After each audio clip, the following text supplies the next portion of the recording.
Hello, welcome, नमस्ते, आदाब, सत श्री अकाल। मैं वीके सिंह आपका बहुत बहुत स्वागत करता हूं द जोरावर क्लासेस में।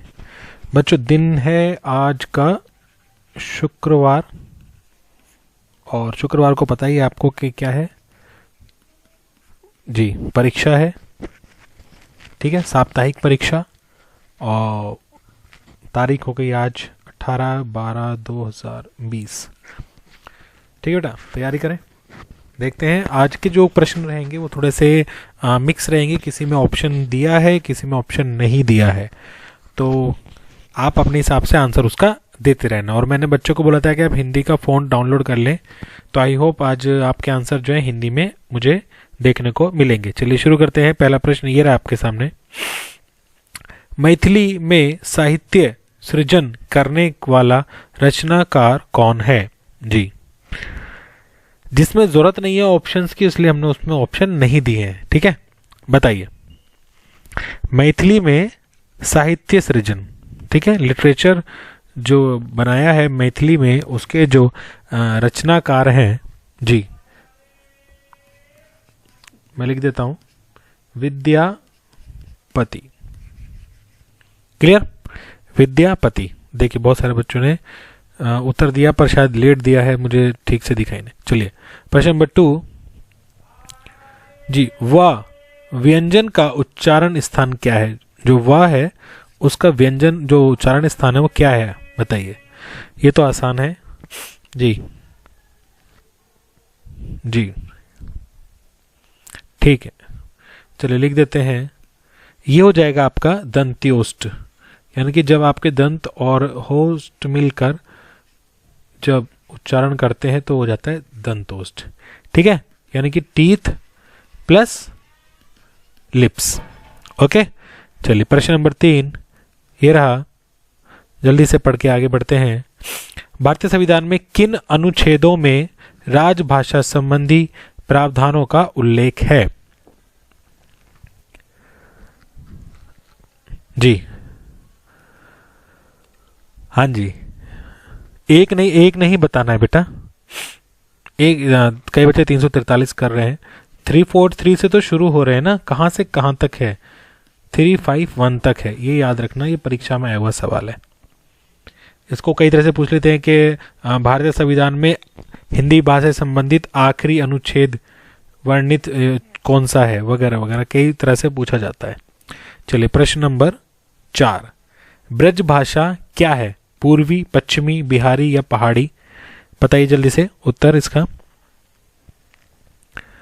जी देखिए, जो संबंधित हैं उन्होंने आंसर दे दिया है। ब्रज भाषा जो है वो कौन सी है? पश्चिमी हिंदी है। ये आंसर हमारा यहाँ पर सही होता है। अगला प्रश्न नंबर 5। प्रश्न नंबर 5, श, श, ह और कौन से व्यंजन कहलाते हैं? प्रकंपी, स्पर्शी, संघर्षी या स्पर्श व्यंजन? जी जी, बहुत बढ़िया, कई सारे बच्चों ने हमारा आंसर दिया। ये है हमारा संघर्षी। ओके डन जी। जी, वो उच्चारण की दृष्टि से बताया गया संघर्षी। ठीक है, वैसे तो आपको पता ही है इनको क्या बोलते हैं। क्या बोलते हैं इनको, बताइए जरा कमेंट करके। इतने हम आगे बढ़ रहे हैं। प्रश्न नंबर 6। प्रश्न नंबर 6 जी, बहुत बढ़िया। भारतीय, ये रा है यहाँ आकार अंडा है।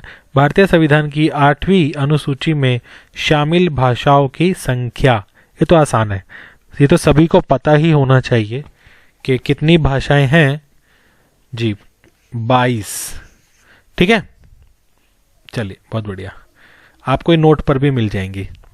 प्रश्न नंबर 7, अनुनासिक का संबंध किससे होता है? केवल नाक से, केवल मुंह से, नाक मुंह दोनों से, इनमें से कोई नहीं? जल्दी से उत्तर दीजिए। अनुनासिक का संबंध किससे होता है? भैया दोनों से ही होगा। क्लियर? भाई नाक से थोड़ी ना बोलेंगे, मुंह की आवश्यकता तो पड़ेगी। चलिए बहुत बढ़िया। प्रश्न नंबर 8, प्रत्युपकार का सही संधि विच्छेद क्या है? जी बताइए जल्दी से। प्रश्न नंबर 8 का सही उत्तर, जी बहुत बढ़िया, कई बच्चों ने उत्तर दे दिया है, बहुत शानदार, तेजी के साथ उत्तर आ रहे हैं। Answer number C is the correct answer, प्रति जमा उपकार। प्रश्न नंबर 9, ये आपको बिना ऑप्शन के है। ब्रह्मास्त्र का सही संधि विच्छेद कीजिए। जल्दी से करके दिखाइए कि किस तरह से आप ब्रह्मास्त्र को लिखेंगे।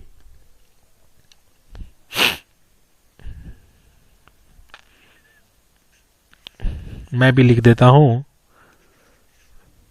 इसमें जुड़ जाता है, ये बन गया ब्रह्म, और अस्त्र तो अस्त्र होता है। ठीक है, अच्छा ये मुझे कोई कमेंट करके बताए कि अस्त्र और शस्त्र में क्या फर्क होता है। What is the difference between both. ठीक है, मुझे बताइए।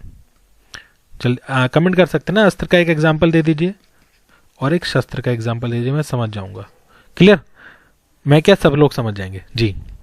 प्रश्न नंबर 10 आगे बढ़ते हैं।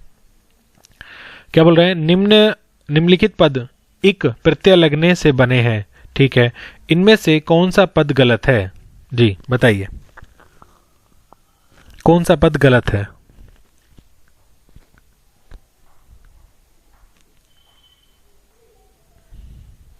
जी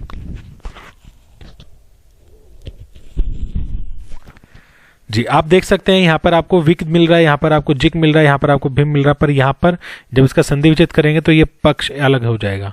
ठीक है ना? क्लियर? तो यहाँ पर आपको विक जिक मिक, यहाँ पर ये सब सही है, ये वाला हमारा गलत है। यही हमारा आंसर है। चलिए, बहुत बढ़िया। आज के आपने, अब जल्दी से आप अपना स्कोर बता दीजिए मुझे, क्या रहा आपका स्कोर आज का।